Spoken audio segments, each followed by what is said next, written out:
నమస్తే. Welcome to Disha TV. ప్రస్తుతం నాతోనైతే doctor Vijay Bhaskar, chairman clinical research గారు మనతో ఉన్నారు.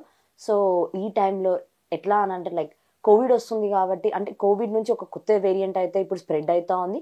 సో, దాని గురించి అసలు ఎలాంటి జాగ్రత్తలు తీసుకోవాలి? పిల్లలకైతే ఎలా ఉంటది? పెద్దవాళ్ళకి ఎలా ఉంటది? అండ్ ముసలి వాళ్ళు ఎవరైతే ఉంటారో వాళ్ళు ఎలా ఎలా ఉంటది? ఒక్కొక్కళ్ళకి ఒక్కొక్కలా. సో, సార్‌ని అడిగి తెలుసుకుందాము. సో, నమస్తే సార్. నమస్కారం. సో, చెప్పండి సార్. అంటే ఇప్పుడు కొత్తగా ఒక వేరియంట్ వచ్చింది కదా! అది కోవిడ్ కన్నా డేంజరసా? అబ్సల్యూట్లీ ఇవన్నీ ఒకటే ఫ్యామిలీకి చెందిన వైరస్లండి. ఇది కోవిడ్ వైరస్గా భావించడం జరుగుతుంది. ఇప్పుడు ఇంతకు ముందు మనకు ఏదైతే ఒమిక్రాన్ అనే వేరియంట్ ఉందో దానికి సబ్లివేజ్ వైరస్ అంటాము దీన్ని. ఈ వైరస్ యొక్క లక్షణాలన్నీ సిమిలర్గా ఉంటాయి, కానీ ఇప్పుడు సీజనల్ డిజీజెస్ ఎక్కువగా ఉన్నాయి. ఫ్లూ సిమ్టమ్స్, మళ్ళీ సంబంధించిన డిజీజెస్ కానీ న్యూమోనియాకి సంబంధించిన డిజీజెస్ ఎక్కువ ఉన్నాయి కాబట్టి ఈ యొక్క వైరస్ ఎఫెక్ట్ కూడా అదే లక్షణాలతో ఉంటుంది కాబట్టి కొంత మనల్ని ఆందోళన కన్ఫ్యూజన్ చేస్తుంది. యూజువల్గా ఇప్పుడు ఈ వైరస్ సౌత్ ఏషియన్ సింగపూర్ కానీ సౌత్ ఏషియన్ కంట్రీస్లో ఎక్కువగా స్ప్రెడ్ అవ్వడం, దీనికి కొత్తగా JN.1 వైరస్ అనే పేరు పెట్టడం జరిగింది. ఈ యొక్క వైరస్ లక్షణాలు సిమిలర్గా ఉంటాయి. ఏవైతే మనకు కోవిడ్ లక్షణాలు ఉన్నాయో, జ్వరము, దగ్గు, ముక్కు కారడము, గొంతులో నొప్పి రావడము, ఒళ్ళు నొప్పులు రావడము, కండరాల నొప్పులు రావడము, అంతేకాకుండా కడుపులో నొప్పి రావడం, అంతేకాకుండా గొంతులో మంటతో పాటు గొంతులో నొప్పి రావడం, ఛాతీలో ఆయాసం లాగా అనిపించడము, కొంత ఆయాసము పెరిగిన కొద్దీ అంటే సాచురేషన్ లెవెల్స్ పడిపోయిన కొద్దీ సివియర్గా మారి హాస్పిటలైజేషన్ అవడం, ఇలాంటి లక్షణాలతో కూడిన మనకు కనబడతాయి. అంతకు మించి కొత్తగా ఇందులో ఈ యొక్క JN.1 వైరస్ వలన కొత్త లక్షణాలు అయితే లేవు. అంటే డేంజరస్ అంటారు సార్. ఎందుకంటే కోవిడ్లో మనం చాలా డెత్స్ అనేవి చూసాం కాబట్టి. సో, ఇప్పుడు JN.1 అయితే కొత్త ఒక వేరియంట్ అయితే మనకు వచ్చింది కదా! సో, ఎలా ఉండబోతుంది? అబ్సల్యూట్లీ రైట్ అండి. కోవిడ్ అన్నది వైరస్ ట్రాన్స్మిసిబిలిటీ ఎక్కువగా ఉంటుంది. అంటే ఒక వ్యక్తి నుంచి 10 మందికి విత్ ఇన్ క్షణాల్లో స్ప్రెడ్ అవుతుంది కాబట్టి ఈ యొక్క కొన్ని వేల లక్షల వైరస్లు ఉన్నా కూడా ఈ యొక్క వైరస్ ఎఫెక్ట్ ట్రాన్స్మిసిబిలిటీ ఎక్కువగా ఉంటుంది. ఇన్ఫెక్షన్ రేట్ ఫాస్ట్గా స్ప్రెడ్ అవుతుంది. ఎక్కువగా మన బాడీలో ఉండే ఇమ్యూన్ సిస్టమ్ మీద దెబ్బతీస్తుంది. అంతేకాకుండా బాడీలో మేజర్ ఆర్గన్ అయిన లంగ్స్లో ఫస్ట్ ఎఫెక్ట్ అయ్యి ఆ తర్వాత కిడ్నీ, లివర్ ఇవన్నీ ఎఫెక్ట్ అవుతాయి కాబట్టి మనకు దీని యొక్క ట్రాన్స్మిసిబిలిటీ ఎక్కువ and damage of the lungs కానీ ఇతరత్ర అవయవాలు ఇంపార్టెంట్ ఎక్కువ కాబట్టి ఇది చావుకు కారణం కూడా ఎక్కువగా ఉంది కాబట్టి దీనివల్ల కొంత రిస్క్ ఉంటుందనే భావించాలి. కానీ మనకు ఉన్న యాంటీబాడీస్, మనకున్న వ్యాక్సిన్తో తీసుకున్న యాంటీబాడీస్ డెఫినెట్లీ మనకు ప్రొటెక్ట్ చేస్తుందిగా భావించాలి. సో సార్, నార్మల్గా ఇప్పుడు అన్నారు కదా లంగ్స్ అనేవి ఇంపార్టెంట్ అని. అంటే ప్రీవియస్గా ఎవరికైతే కోవిడ్ వచ్చిందో వాళ్ళకి కొంచెం ఫ్యూచర్లో అనేది ఎఫెక్ట్ అవుతుంది అని చెప్పారు. సో, ఇప్పుడు వచ్చిన కొత్త వేరియంట్ వల్ల కూడా ఏమైనా ఎఫెక్ట్ ఉంటుంది అంటారా? అబ్సల్యూట్లీ రైట్ అండి. ఒకసారి మనకు డిజీజ్ వచ్చిపోయింటే, కోవిడ్ వచ్చిపోయింటే మనం మెడికేషన్ తీసుకున్న తర్వాత కంప్లీట్ రికవరీ అంటే ఊపిరితిత్తుల కణాలలో కానీ లేకపోతే గాలి బుడగలు లాంటి అల్యూలై ఎక్కడైతే ఆక్సిజన్, కార్బన్ డైఆక్సైడ్ ఎక్స్చేంజ్ అవుతుందో అక్కడ మనకు పాత రెమినెంట్ లేకుండా కోమార్బిడ్ డిజీజ్ లాంటి బీపీ, షుగర్ లేకుండా, క్యాన్సర్ కానీ ఇంకా ఇతరత్ర డిజీజెస్ లేకుండా ఉంటే పర్వాలేదు. కానీ ఇలాంటి బీపీ, షుగరు, క్యాన్సర్ లాంటి డిజీజెస్ ఉండి ఆల్రెడీ ప్రీవియస్లీ ఊపిరితిత్తులు ఎక్కువగా డ్యామేజ్ అయ్యి ఇప్పుడు మళ్ళీ కోవిడ్ బారిన పడితే కొంత మేరకు మళ్ళీ స్ట్రాంగ్గా ఎఫెక్ట్ ఆర్గాన్స్ మీద ఉంటుంది. ఎందుకంటే ఆల్రెడీ ఒకసారి వచ్చిపోయిన తర్వాత సరైన వ్యాక్సిన్ తీసుకున్నా తీసుకోకపోయినా ఈ యొక్క కొత్త JN వైరస్ యొక్క క్యారెక్టరిస్టిక్ డ్యామేజ్ ఏంటంటే లంగ్స్లో ఉండే ఏవైతే అల్యూలై ఉంటుందో వాటిని డ్యామేజ్ చేసి చిన్న చిన్న మైక్రో క్లాట్స్ ఏర్పడతాయి. ఆ మైక్రో క్లాట్స్ ఆక్సిజన్, కార్బన్ డైఆక్సైడ్ని ఎక్స్చేంజ్ కాకుండా చూస్తాయి కాబట్టి ఇప్పుడున్న మరొక్కసారి మనకు కోవిడ్ వస్తే దానివల్ల కూడా మనకు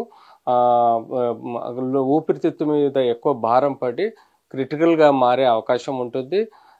సో వీలైనంత వరకు అంటే దీనిలో రికవరీ రేట్ 96% ఉన్నా మన కోమార్బిడ్ డిజీజ్ కానీ క్యాన్సర్ కానీ ఇతర రోగాలు లేని వాళ్ళకు ప్రొటెక్షన్ ఉంటుంది. వాళ్ళు ఈజీగా రూల్ అవుట్ అయ్యి బయటపడతారు. కానీ ఏవైతే కోమార్బిడ్ డిజీజ్ ఎక్కువ ఉంటే వాళ్ళకు డేంజర్గా అయ్యే ప్రమాదం కూడా ఉంటుంది. అంటే నార్మల్గా అంటే ప్రీవియస్గా ఎవరికైతే ఆల్రెడీ కోవిడ్ వచ్చి ఇప్పుడు మళ్ళీ ఎఫెక్ట్ అయితే వాళ్ళకి రిస్క్ ఉండే ఛాన్సెస్ ఎక్కువగా ఉంటాయి. ఎందుకంటే ఆల్రెడీ కొన్ని క్లాట్స్ ఉంటాయి, పైబడి వీటి వలన వచ్చే క్లాట్స్ ఎక్కువ పెరిగినప్పుడు అది మనకు ఆక్సిజన్ ఎక్స్చేంజ్ అనేది కాదు, తద్వారా రిస్క్ ఎక్కువ ఉంటుంది. లైక్ సార్ పిల్లలకి ఎలా ఉండవచ్చు? పిల్లలకి లక్కీగా మనం చూస్తున్నాం గత 2019 నుంచి ఇప్పటి వరకు వాళ్ళకు ఉన్న వ్యాక్సిన్స్, రీసెంట్గా తీసుకున్న వ్యాక్సిన్స్ వలన వాళ్ళకు 29% ప్రొటెక్షన్ ఉంది. కాబట్టి ఇప్పుడు మనం పిల్లలలో ఎక్కువగా అప్పటి నుంచి ఇప్పటి వరకు ఎక్కువ చూడటం లేదు. కానీ ఇమ్యూన్ కాంప్రమైజ్ చిల్డ్రన్స్లలో, ఇతరత్ర రోగాలు ఉన్న వాళ్ళల్లో, చిన్నపిల్లల్లో ఈవెన్ ట్యూబర్క్లోసిస్ ఉండటం వల్ల కానీ, ఇతరత్ర డిజీజ్ ఉండటం వల్ల కానీ, లేకపోతే మనకు బీపీ షుగర్లు కూడా కొంతమంది పిల్లల్లో వస్తాయి. వాళ్ళకు రిస్క్ ఉంటుంది. కాబట్టి ప్రతి ఒక్క పిల్లాడు పోయే ముందు, అంటే ఆ పిల్లాడికి రిస్క్, కొంతమందికి ఇన్ఫెక్ట్ అయినా రిస్క్ ఉండదు. అలాంటి వాళ్ళు ఇంట్లో ఉన్న ముసలి వాళ్ళల్లో, పెద్దవాళ్ళల్లో ఇన్ఫెక్షన్ స్ప్రెడ్ చేసే ప్రమాదం ఉంటుంది. కాబట్టి పిల్లల్ని కూడా ప్రాపర్గా కేర్ తీసుకుంటేనే మనకు జాగ్రత్తగా ఉంటాం. సో అడల్ట్స్కి ఎలా ఉండొచ్చు సార్? అడల్ట్స్లో యాజ్ ఇట్ ఈస్గా మనకు బీపీ షుగర్లు ఉంటాయి, క్యాన్సర్ డిజీజ్ ఉంటాయి, కిడ్నీ డిజీజ్ ఉంటాయి, ఇతరత్ర రోగాల బారిన ఉన్నవాళ్ళు ఈ ఇమ్యూన్ కాంప్రమైజ్డ్ ఉంటారు. ఇమ్యూన్లో యాంటీబాడీ సఫిషియెంట్గా ఉండేవి. కాబట్టి ఈ యొక్క వైరస్ కొత్తగా ఏర్పడటం వలన దాన్ని ఎక్కువగా డ్యామేజ్ చేసే ప్రమాదం కూడా ఉంటుంది. అండ్ ముసలి వాళ్ళు అయితే వాళ్ళకి ఎలా? అబ్సల్యూట్లీ ముసలి వాళ్ళల్లో మనం ఇన్ఫెక్షన్ బాగా స్ప్రెడ్ అయ్యే ప్రమాదం ఉంటుంది. ఎందుకంటే వాళ్ళు ఇమ్యూనో కాంప్రమైజ్డ్ ఉంటారు, యాంటీబాడీస్ ఉండవు. ప్లస్ వాళ్ళకు బీపీ షుగర్లు, క్యాన్సర్లు, kidney diseases, liver diseases, brain, heart diseases కూడా ఉంటాయి. కాబట్టి దీనికి సున్నితమైన కొత్త వైరస్ సున్నితంగా ఉంటుంది. కాబట్టి అది డ్యామేజ్ చేసే ఆస్కారంగా ఎక్కువ ఉంటుంది. వాళ్ళకి ప్రివెంటివ్ మెజర్స్ కూడా తక్కువ ఉంటాయి. కాబట్టి రిస్క్ ఎక్కువ ఉంటుంది. కాబట్టి ముసలి వాళ్ళకు ఇది ప్రమాదకరంగా మారచ్చు. సో ఇప్పుడు నేను చెప్పాను కదా 3 types లో, సో ఎవరికి ఎక్కువ డేంజరస్ అంటారు? అబ్సల్యూట్లీ ట్రాన్స్మిసిబిలిటీ మట్టు ఉంటుంది. బట్ ఓల్డ్ ఏజ్ వాళ్ళలో ఎక్కువగా డేంజర్ ఉంటుంది, రిస్క్ ఉంటుంది. ఎందుకంటే వాళ్ళ బాడీలో ఉండే కణాల్లో కానీ, యాంటీబాడీ ఇమ్యూన్ సిస్టమ్ కానీ సఫిషియెంట్గా సక్రమంగా ఉండదు. కాబట్టి ఈ యొక్క ఎఫెక్ట్ ఎక్కువగా ముసలి వాళ్ళల్లో పడే ఆస్కారం ఉంటుంది. అండ్ అలా కాకుండా నార్మల్గా ఇప్పుడు మనం చూసుకున్నా కూడా ఏదైతే JN.1 అయితే ఉందో దానివల్ల ఆల్రెడీ డెత్ రేట్స్ అనేవి ఇప్పుడు ఇంక్రీజ్ అవుతున్నాయి. అది కాకుండా 18+ అంటే 18,000+ కేసెస్ అయితే యాక్టివ్లో ఉన్నాయి. వన్ మోర్ థింగ్ ఏంటిదంటే అది కేరళ, కర్ణాటక, మహారాష్ట్ర, రాజస్థాన్ ఇలా డిఫరెంట్ స్టేట్స్లో ఆల్రెడీ అది స్ప్రెడ్ అయిపోయింది కదా సార్. సో ఎలాంటి జాగ్రత్తలు ఇప్పుడు మనం తీసుకుంటే best? And one more thing, Covid టైంలో క్వారంటైన్లో ఉన్నట్టు దీనికి కూడా ఏమైనా ఉండాల్సి వస్తుందా? యూజువల్గా మనకు ఇప్పుడున్న ఇండియాలో 2,700 కేసులే మనకు యాక్టివ్ కేసెస్ ఉన్నాయి. అందులో కేరళ, కర్ణాటకలో ఎక్కువగా స్ప్రెడ్ అవుతుంది. మన దగ్గర చాలా తక్కువ 4 కేసులు డిటెక్ట్ అయినాయి. కేరళలో 3 డెత్స్ అయినాయి, అంతకు మించి లేవు.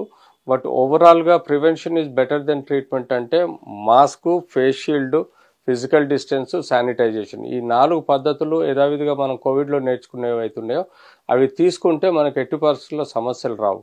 ఇవి తీసుకోకపోతే బేసిక్గా ట్రాన్స్మిషన్ పెరిగే ప్రమాదం ఉంటుంది ఒకటి. రెండోది, వీలైనంత వరకు మాస్క్ అయితే కంపల్సరీ వేర్ చేయాలి. ఎక్కడైతే మీరు క్లోజ్డ్ రూమ్లలో 10 మందితోటి డిస్కషన్ అయినా, మీటింగ్ అయినా, సభలలో కానీ కంపల్సరీ మాస్క్ ధరించాల్సిన అవసరం ఉంటుంది ఇంకొన్నాళ్ళు.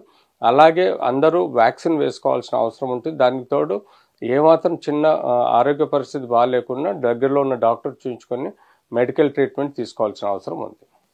And one more thing sir, నార్మల్గా ఇప్పుడు కోవిడ్ అనేది యాక్చువల్గా ఎఫెక్ట్ అయ్యేది బాగా ఓల్డ్ ఏజ్ వాళ్ళు అంటున్నారు కదా. కొంతమందికి ఆ ఇమ్యూనిటీ సిస్టమ్ ఉండకపోవచ్చు లైక్. సో వాళ్ళు ఎలాంటి టైప్ ఆఫ్ ఫుడ్ తీసుకుంటే బెస్ట్? అబ్సల్యూట్లీ హైలీ న్యూట్రిషియస్ అంటే మనం green vegetables, green salads, dry fruits, fat, protein and carbohydrate సమపాలల్లో తీసుకోవాలి. రోజు కనీసం ఒక half an hour to 1 hour pranayama, meditation, yoga ప్రొద్దున్నే చేయాలి. ఆ తర్వాత ఒక half an hour to 1 hour exercises, physical exercise చేయాలి. మంచి న్యూట్రిషన్, ఎక్కువగా లిక్విడ్ డైట్స్ తీసుకుంటూ ఉండాలి. వైరస్ కన్ఫర్మ్ కాగానే ఐసోలేట్ అవ్వాల్సిన అవసరం ఉంది. దానికి తోడు తీసుకోవాల్సిన medicines, nutrition, exercises and stress లేకుండా రిలాక్స్గా ఉంటే డెఫినెట్లీ వాళ్ళకి ఇలాంటి ప్రాబ్లం పెరగకుండా వచ్చినా కూడా దాని నుంచి మనం కాపాడగలుగుతాం. అంటే ఎలా డిటెక్ట్ చేయగలం సార్ ఇది కోవిడా కాదని? ఎందుకంటే జనరల్గా అవుతూ ఉంటాయి కదా, లైక్ ఇప్పుడు వెదర్ కూడా బాగాలేదు, ఇట్స్ లైక్ కూల్ కాబట్టి మనం డిటెక్ట్ చేయలేం కదా whether it's covid or not అని. సో ఎలా అంటారు? యూజువల్గా ఇప్పుడు మాన్సూన్ టు వింటర్ సీజన్లో ఏమవుతుందంటే ఎక్కువ శాతం మనకు అప్పర్ రెస్పిరేటరీ డిసీజెస్ అంటే ఆయాసము, దగ్గు, జ్వరం లాంటివి ఎక్కువగా వస్తుంటాయి, గొంతు నొప్పి.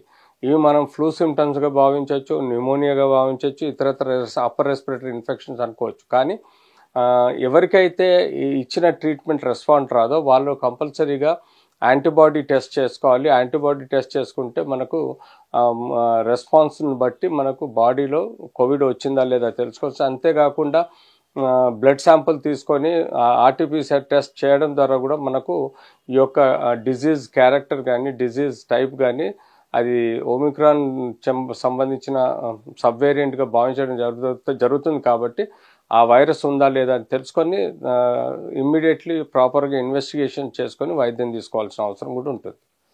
అండ్ లైక్ ఎట్లా సార్, అంటే ఇప్పుడు కోవిడ్ అంత డేంజర్ అని అనుకోవచ్చా మనం? ఎందుకంటే లాక్డౌన్ అయ్యింది, చాలా వరకు మనకు ఎప్పుడైనా కోవిడ్ ఏనండి. కోవిడ్ యొక్క ట్రాన్స్మిసిబిలిటీ, ఇన్ఫెక్షన్ రేట్ ఎక్కువ ఉంది కాబట్టి తప్పనిసరిగా మనం తీసుకోవాల్సిన జాగ్రత్తలు తీసుకోవాలి.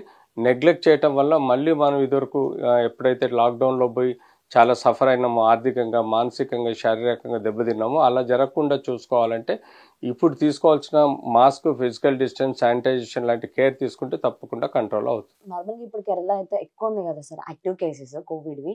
సో అక్కడ నుంచి ఇప్పుడు నార్మల్గా అందరు శబరిమల వెళ్ళి మళ్ళీ రిటర్న్ వస్తున్నారు కదా, సో దాని వల్ల ఏమైనా మనకి వైరస్ వచ్చే ఛాన్సెస్ ఉన్నాయంటారా?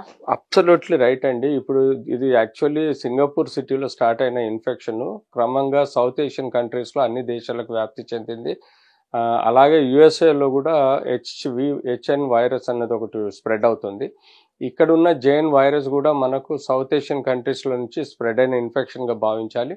కేరళ నుంచి కర్ణాటక నుంచి ఇప్పుడు మనకు తెలంగాణ, ఆంధ్రాలో కూడా ఇన్ఫెక్షన్ పెరిగే ప్రమాదం ఉంటుంది. కాబట్టి బార్డర్లో స్క్రీన్ టెస్ట్ చేసి లోపలికి అలో చేయాలి. తద్వారా మనం ఇన్ఫెక్షన్ని కంట్రోల్ చేయగలుగుతాం. లేకపోతే ఈ ట్రాన్స్మిసిబిలిటీ పెరిగి అన్ని రాష్ట్రాలు కూడా ఎఫెక్ట్ అయ్యే ప్రమాదం ఉంటుంది. తద్వారా లాక్డౌన్ పోయే ప్రమాదం కూడా ఉంటుంది. కాబట్టి ఈ prevention is better then treatment అన్నట్టుగా ముందు జాగ్రత్త చర్యలు ఆర్టీపీసీఆర్ టెస్ట్ కానీ చేస్తే తప్పనిసరిగా మనం ఇంటర్స్టేట్ బార్డర్లో కంట్రోల్ చేయగలిగితే ఇన్ఫెక్షన్ స్ప్రెడ్ అవ్వకుండా కూడా ఉంటుంది. అంటే ఈ కోవిడ్ అనేది ఒక పులి స్టాప్ ఉండదా సార్?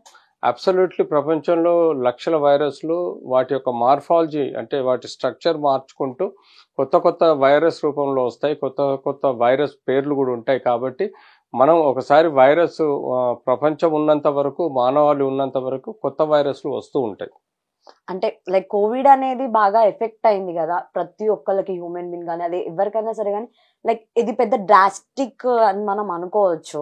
అబ్సల్యూట్లీ. కోవిడ్ అన్నది వైరస్ మనకి ఇన్ని 200 సంవత్సరాలు 300 సంవత్సరాల నుంచి ఇన్ఫెక్షన్ చూసినా కూడా ఇంత బారిన మొత్తం ప్రపంచాన్ని ఎఫెక్ట్ గడగడలాడించింది ఈ యొక్క కోవిడ్ వైరసే. సో దీని యొక్క గుణగణాలను బట్టి మనం తీసుకోవాల్సిన జాగ్రత్తలు తీసుకోవాలి. భయపడాల్సిన అవసరం లేదు. దీన్ని ఈజీగా నివారించబడతాం, కంట్రోల్ కూడా చేయగలుగుతాం.